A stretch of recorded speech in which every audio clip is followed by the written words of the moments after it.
कहानी की शुरुआत में हम देखते हैं कि एक फैमिली शहर से दूर एक नए घर में शिफ्ट होती है। ये घर जंगल के बीचों बीच होता है जहां आसपास कोई दूसरा घर नहीं होता। इस फैमिली का हेड, जिसका नाम रॉजर है, उसे ये घर काफी कम कीमत में मिला होता है। और जब ये लोग अपना सारा सामान घर के अंदर रख लेते हैं तब इनका डॉग दरवाजे पर रुक जाता है और घर के अंदर नहीं आता, जैसे उसने कोई चीज देख ली हो। अब ये लोग अपने डॉग को जबरदस्ती घर के अंदर लाने की कोशिश करते हैं, लेकिन वो डॉग किसी भी कीमत पर घर के अंदर आने को तैयार नहीं था और वह डॉग बहुत ज्यादा डरा हुआ था। ऐसे लग रहा था कि जैसे उस डॉग ने घर के अंदर कोई खतरनाक चीज देख ली हो, लेकिन वह खतरनाक चीज बाकी लोगों को नजर नहीं आ रही हो। अब काफी कोशिश के बाद भी जब वह डॉग घर के अंदर नहीं आता तब ये लोग उसे बाहर ही छोड़ देते हैं और एक नए घर में आकर रॉजर की बेटियां काफी खुश होती हैं और ये तीनों आंख मिचौली गेम खेलने लगती हैं। वहीं इनके घर के बाहर एक झील होती है और झील के किनारे एक बहुत पुराना पेड़ होता है जहां रॉजर की सबसे छोटी बेटी अप्रैल को एक खिलौना मिलता है, जिसे पाकर अप्रैल काफी खुश होती है। वहीं दूसरी तरफ लड़कियों ने आंख मिचौली की गेम स्टार्ट कर दी होती है और क्रिस्टीन अपनी आंखों पर पट्टी बांधकर अपनी बहनों को ढूंढ रही होती है। क्रिस्टीन जब अपनी बहन को पकड़ने के लिए एक स्टोर की तरफ जाती है तभी उनसे एक लकड़ी का टुकड़ा टूट जाता है और जब ये लोग उस लकड़ी के सुराख में से अंदर देखते हैं तो इन्हें पता चलता है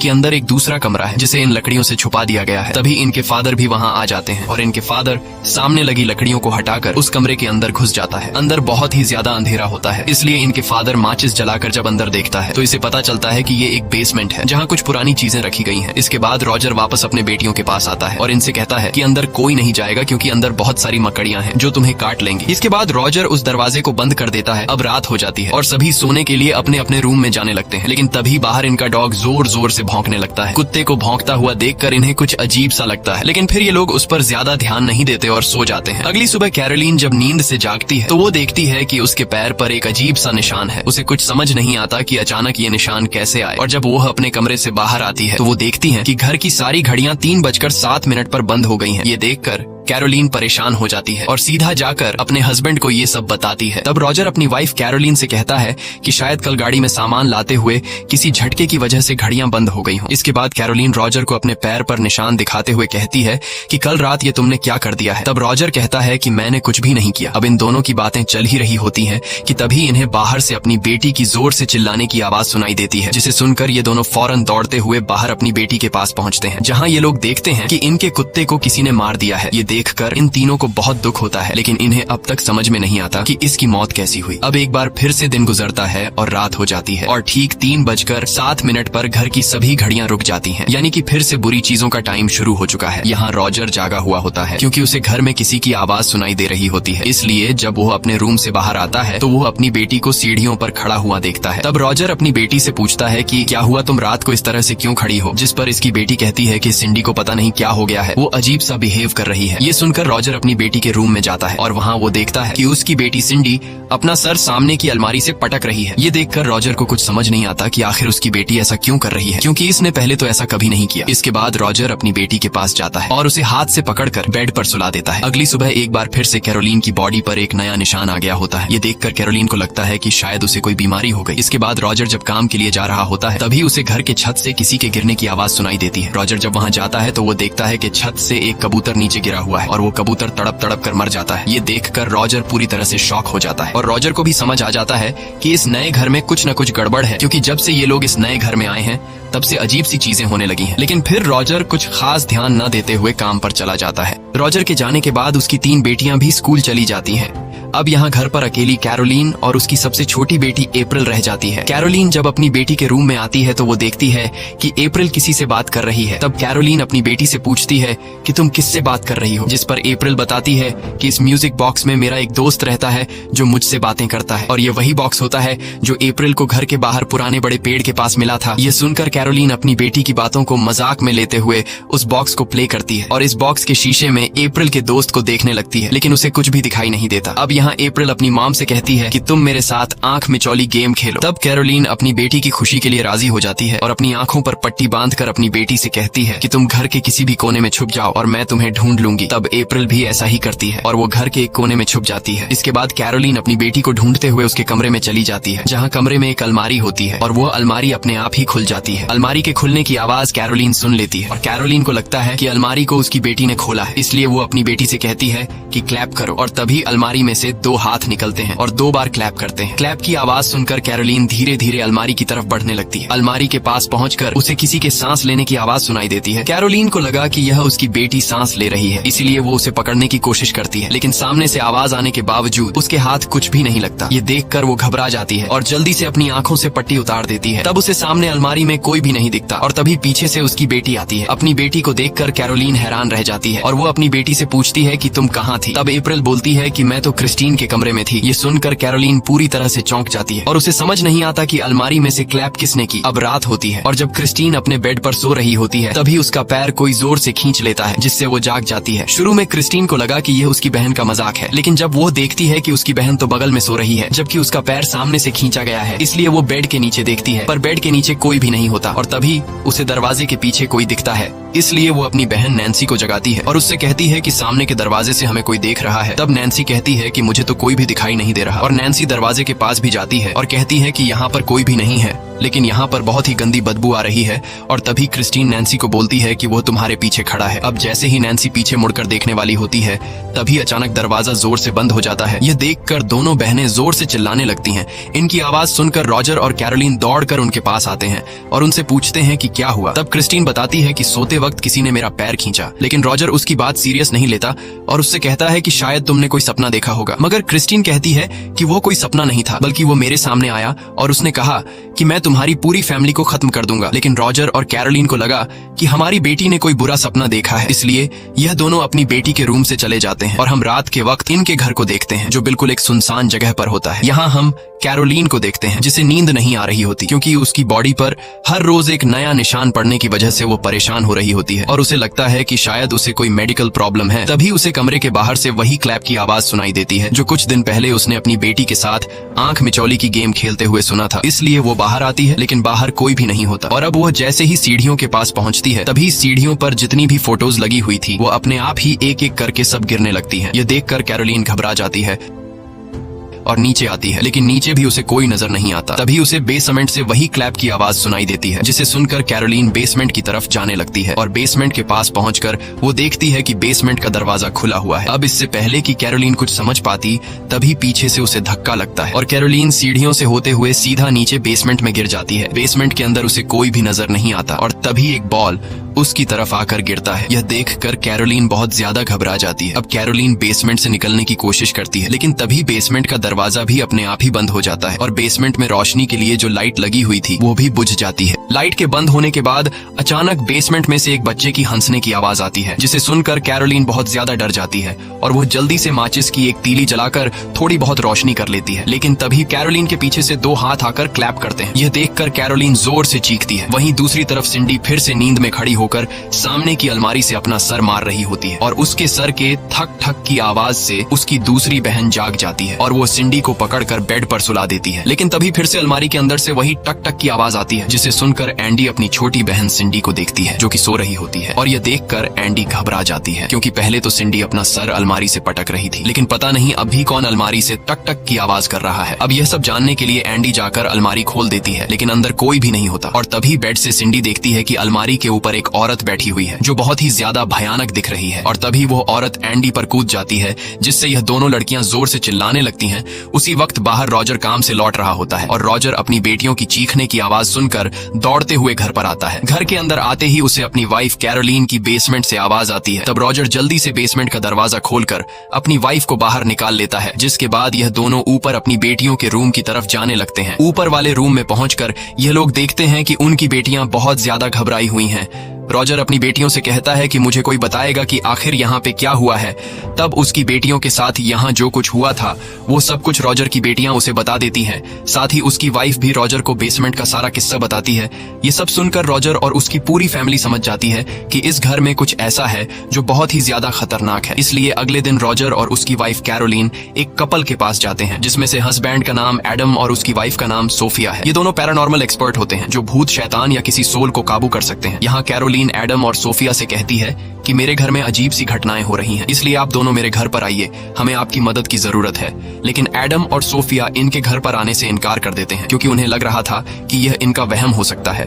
लेकिन यहाँ कैरोलीन बार बार इन दोनों से रिक्वेस्ट करती है और कहती है कि अगर तुम दोनों हमारे घर पर नहीं आए तो वो शैतान हमारी बेटियों को मार देगा। यह सुनकर एडम और सोफिया कैरोलीन की बात को सीरियस ले लेते हैं और इनके घर पर आने के लिए राजी हो जाते हैं। कुछ देर बाद यह दोनों कैरोलीन के घर पर पहुंच जाते हैं। घर पहुंचने के बाद इन दोनों को बताया जाता है कि जैसे ही यहाँ रात को 3:07 होते हैं तब सभी घड़ियां रुक जाती हैं और पूरे घर में से गंदी बदबू आना शुरू हो जाती है। साथ ही अजीब सी आवाजें भी आने लगती हैं। ये सब सुनकर एडम बताता है कि जितनी भी चीजें तुम लोगों ने अभी हमें बताई ये सब एक शैतान की निशानियां हैं। अब यहाँ इनके घर को एक्सप्लोर करते हुए एडम को पता चलता है कि इस घर में एक बेसमेंट भी है। ये पता चलते ही एडम और सोफिया बेसमेंट में जाते हैं। बेसमेंट में जाने के बाद सोफिया को अजीब से आवाजें सुनाई देती हैं, जिसे सुनकर सोफिया समझ जाती है कि यहाँ कोई बहुत ही खतरनाक चीज रहती है। इसके बाद ये सभी खाना खाने के लिए टेबल पर बैठ जाते हैं और यहाँ एडम माइक ऑन करके रिकॉर्डिंग स्टार्ट कर देता है। जिसके बाद एडम रॉजर से पूछता है कि जब यहाँ पर इतना कुछ हो रहा था तो तुम इस घर को छोड़कर गए क्यों नहीं।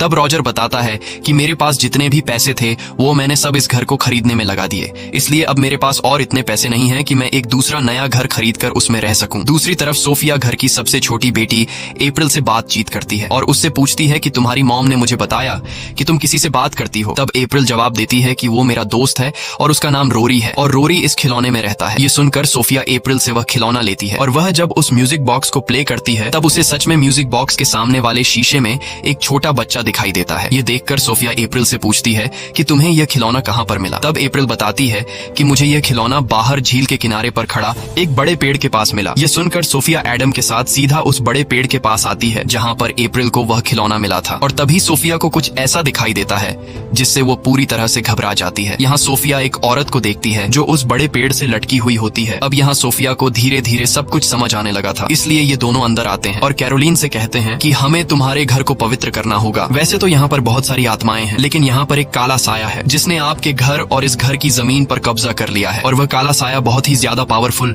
और खतरनाक है। साथ ही वह बताती है कि जब मैं आपके घर के अंदर आई थी तो मैंने उसी वक्त इस काले साये को देख लिया था। वो आपके पीछे खड़ी थी और दूसरी बार मैंने उसे तुम्हारी बच्चियों के पीछे देखा। ये काला साया तुम्हारी फैमिली के साथ जुड़ चुका है, इसलिए अगर तुम इस घर को छोड़कर चले भी जाओ तो काला साया तुम्हारा पीछा नहीं छोड़ेगी, क्योंकि अब उस काले साये ने तुम सभी लोगों को कब्जे में ले लिया है। तब रॉजर पूछता है कि अब हमें क्या करना होगा, जिस पर एडम जवाब देता है कि हमें इस घर में एक्सोर्सिज्म करना होगा। लेकिन यह सब करना इतना आसान नहीं, क्योंकि सबसे पहले हमें सबूत इकट्ठे करने होंगे कि इस घर में सच में काला साया है और फिर सबूत मिलने के बाद हमें उसे चर्च में देना होगा और चर्च का पादरी सबूत देखने के बाद ही यहाँ आकर एक्सोर्सिज्म करेगा। अब यहाँ एडम कहता है कि हमें ज्यादा देर तक यहाँ नहीं रुकना चाहिए, क्योंकि वह साया जो तुम्हें नुकसान पहुंचाना चाहता है हम उसके लिए खतरा है और वह कभी नहीं चाहेगा कि हम यहाँ पर ज्यादा देर तक रुकें। इसलिए ये दोनों वहाँ से चले जाते हैं और जब ये दोनों अपने घर पर पहुँचते हैं तब एडम रिकॉर्डिंग ऑन करके सुनता है जो उसने रॉजर के घर पर रिकॉर्ड की थी। लेकिन अजीब बात ये थी कि उस रिकॉर्डिंग में एडम के अलावा और किसी की भी आवाज नहीं थी। ये देखकर ये लोग समझ जाते हैं कि वो काला साया बहुत ही ज्यादा पावरफुल है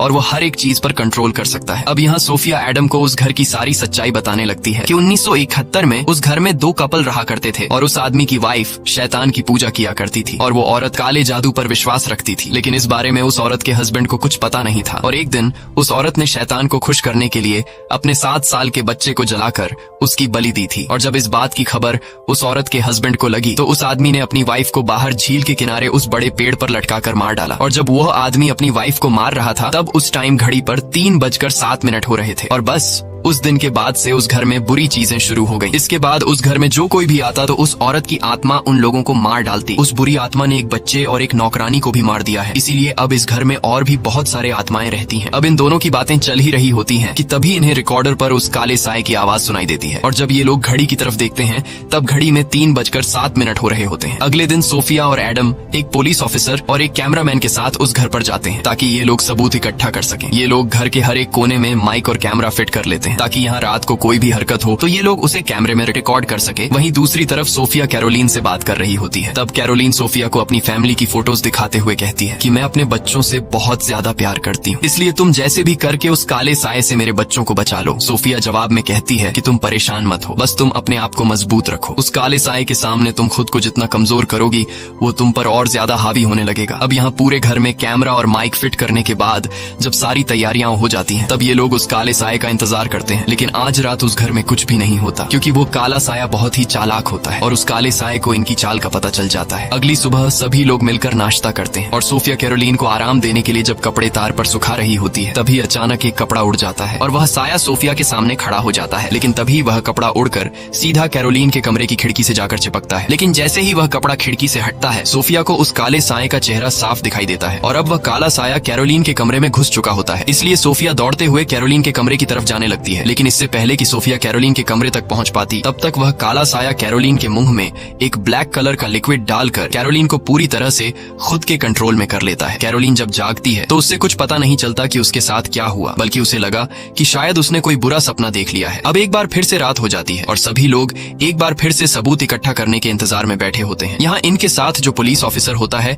वह कमरे से बाहर चला जाता है और सभी लोगों को बेवकूफ समझने लगता है क्योंकि पुलिस ऑफिसर को भूत प्रेत पर विश्वास नहीं था। और तभी पुलिस ऑफिसर को एक लड़की की आवाज सुनाई देती है। पुलिस ऑफिसर जब यहाँ वहाँ नजर घुमाता है तब उसके सामने वही नौकरानी आती है जिसे यहाँ पर मार दिया गया था। वह नौकरानी उस पुलिस ऑफिसर को अपने दोनों कटे हुए हाथ दिखाती है और पुलिस ऑफिसर से कहती है कि देखो ये तुमने क्या कर दिया। ये देखकर पुलिस ऑफिसर की सारी हिकड़ी निकल जाती है और वह चिल्लाते हुए दौड़कर बाकी लोगों के पास पहुंच जाता है और उनसे कहता है कि मैंने यहाँ पर भूत देख लिया है। और तभी यहाँ रॉजर की बेटी सिंडी फिर से नींद में चलने लगती है। लेकिन अजीब बात ये होती है कि कैमरा अपने आप ही उसकी फोटोज लेने लगता है। ये देखकर सभी लोग धीरे धीरे सिंडी के पीछे जाने लगते हैं और सिंडी नींद में सीढ़ियों पर चढ़ते हुए आगे बढ़ती है। इस दौरान फिर से कैमरा अपने आप ही उसका फोटो शूट कर लेता है। इसके बाद सिंडी एक रूम के अंदर चली जाती है और दरवाजा अपने आप बंद हो जाता है। अब ये सभी लोग दौड़कर उस कमरे के पास आते हैं और दरवाजा खोलने की कोशिश करते हैं, लेकिन दरवाजा नहीं खुलता। अच्छी बात ये होती है कि जिस कमरे के अंदर सिंडी चली गई होती है उस कमरे में इन लोगों ने माइक फिट कर दिए थे और अब ये लोग उस कमरे की रिकॉर्डिंग सुनने लगते हैं जहाँ इन्हें एक बच्चे की आवाज सुनाई देती है और वह बच्चा सिंडी से कहता है कि तुम मेरे पीछे आओ। अब यहाँ रॉजर को अपनी बेटी की फिक्र हो रही थी, इसलिए वह एडम के साथ मिलकर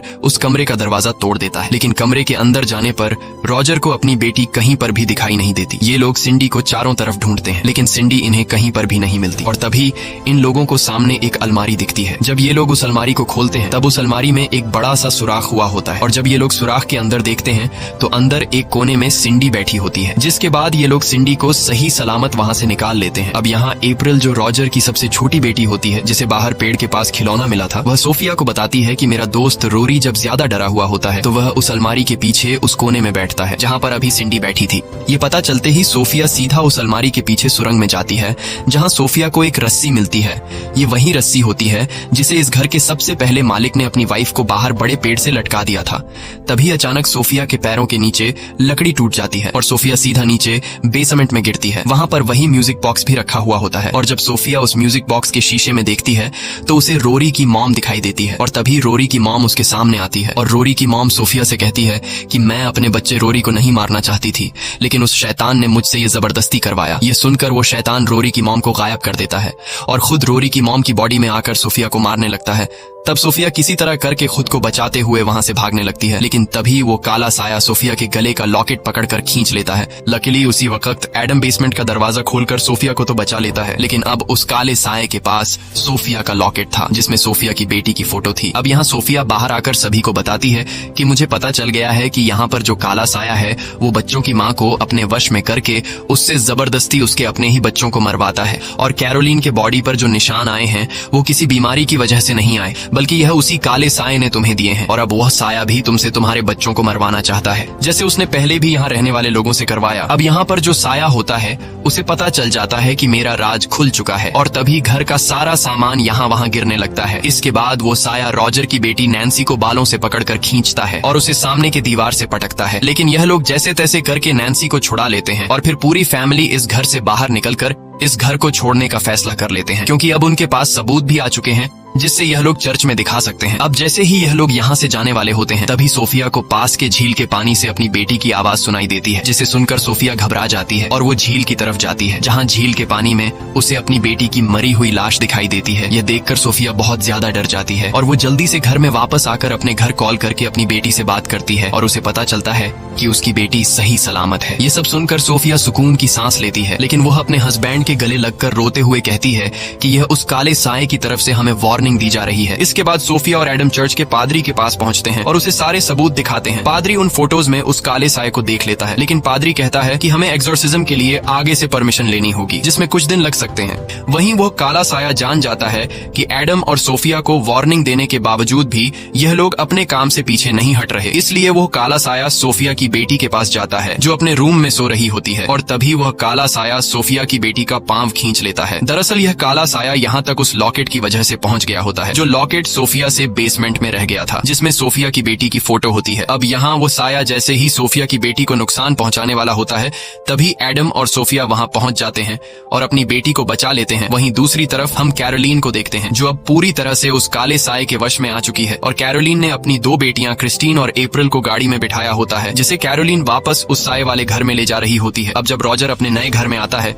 तो वहां उसे उसकी बेटियां बताती हैं कि मॉम अजीब सा बिहेव कर रही थी और वो अपने साथ अप्रैल और क्रिस्टीन को गाड़ी में बिठाकर उस पुराने घर में ले गई है। ये पता चलते ही रॉजर एडम को कॉल करता है और उसे ये सारी बात बताता है। तब एडम कहता है कि मैं और सोफिया उस पुराने घर आ रहे हैं और तुम भी जल्दी से वहाँ पर पहुँचो। यहाँ सोफिया एडम से कहती है कि हमें जल्दी ही वहाँ पहुँचना होगा, क्योंकि वो साया कैरोलीन पर हावी हो चुका है और अब वो साया कैरोलीन से अपने बच्चों को मरवाएगा। कुछ देर बाद ये लोग वहाँ पहुँच जाते हैं। साथ ही ये लोग अपने साथ उस पुलिस ऑफिसर को भी लेकर आते हैं। यहाँ जब ये लोग घर का दरवाजा खोलने की कोशिश करते हैं तो दरवाजा अंदर से लॉक होता है, इसलिए पुलिस ऑफिसर बंदूक से शूट करके दरवाजे का लॉक तोड़ देता है और सभी लोग घर के अंदर चले जाते हैं। अब यह लोग जैसे ही बेसमेंट में जाते हैं तो वहाँ कैरोलीन अपनी बेटी क्रिस्टीन को मारने वाली होती है, लेकिन यह लोग कैरोलीन को पकड़कर क्रिस्टीन को छुड़ा लेते हैं। अब ये सब देखकर रॉजर की सबसे छोटी बेटी अप्रैल घर के किसी कोने में छुप जाती है और ये सभी लोग कैरोलीन को पकड़कर घर के बाहर लाने की कोशिश करते हैं, लेकिन जैसे ही कैरोलीन घर के बाहर कदम रखती है तब उसके चेहरे पर अजीब से निशान निकल आते हैं, जिससे वो बुरी तरह से जलने लगती है। यह देखकर सोफिया समझ जाती है कि वो काला साया कैरोलीन को घर से बाहर जाने नहीं देगा। अगर हम इसे जबरदस्ती करके बाहर ले गए तो ये मर जाएगी, इसलिए यह लोग कैरोलीन को छोड़ देते हैं और इनके छोड़ते ही कैरोलीन को वो साया खींचकर बेसमेंट में ले जाती है।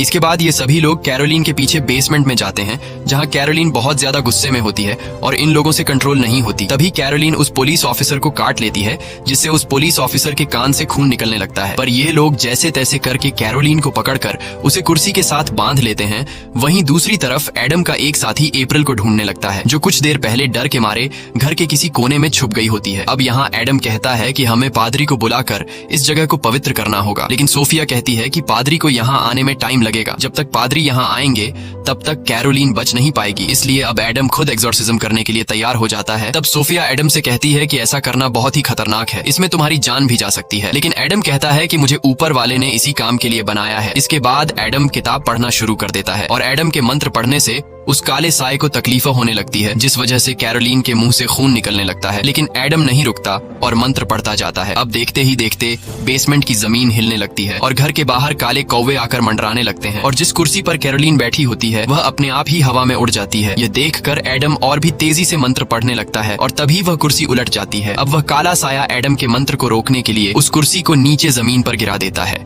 जिससे वह कुर्सी टूट जाती है और कैरोलीन आजाद हो जाती है।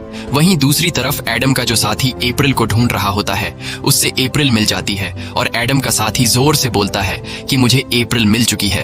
वह किचन के नीचे है और यह आवाज कैरोलीन भी सुन लेती है, जिसे सुनकर कैरोलीन अप्रैल को मारने के लिए दौड़ती है और वह अप्रैल के काफी करीब पहुंच जाती है। अब कैरोलीन जैसे ही कैंची उठाकर अप्रैल को मारने वाली होती है, तभी वहां पर एडम आकर एक्सोर्सिज्म कंप्लीट कर देता है। एक्सोर्सिज्म कंप्लीट होने के बाद वह शैतान कमजोर होने लगता है और अब यहाँ एडम उस शैतान का असली नाम पुकारता है और कहता है कि बेंसी माँ, मैं तुम्हें कसम देता हूँ कि ईश्वर की मर्जी से तुम वापस नरक चले जाओ। अपना असली नाम सुनकर उस शैतान को कुछ होने लगता है, लेकिन अब भी वह कैरोलीन की जान छोड़ने को तैयार नहीं था। पर तभी यहाँ सोफिया ऊपर के एक सुरंग से अपना हाथ निकालकर कैरोलीन के सर पर रखती है और उसका हौसला बढ़ाती है और कहती है कि तुम इस शैतान को हरा सकती हो, बस अपने आप को मजबूत रखो। साथ ही सोफिया कैरोलीन को उसकी फैमिली के अच्छे पल याद करवाती है और कहती है कि याद है तुमने मुझसे कहा था कि तुम अपनी फैमिली से बहुत ज्यादा प्यार करती हो। और कैरोलीन अपनी फैमिली को याद करके होश में आने लगती है और आखिर में कैरोलीन की फैमिली और उसके बच्चों की यादें उस शैतान को उससे दूर कर देती हैं। अब कैरोलीन धीरे धीरे वापस नॉर्मल हालत में आने लगती है और वह शैतान कैरोलीन की बॉडी को छोड़कर चला जाता है। होश में आने के बाद कैरोलीन अपने बच्चों को गले लगाती है और इसी के साथ सच्ची कहानी पर बनाई गई ये फिल्म खत्म हो जाती है। अगर आपको ये वीडियो अच्छी लगी हो तो हमारे चैनल को सब्सक्राइब और वीडियो को लाइक जरूर कीजिएगा।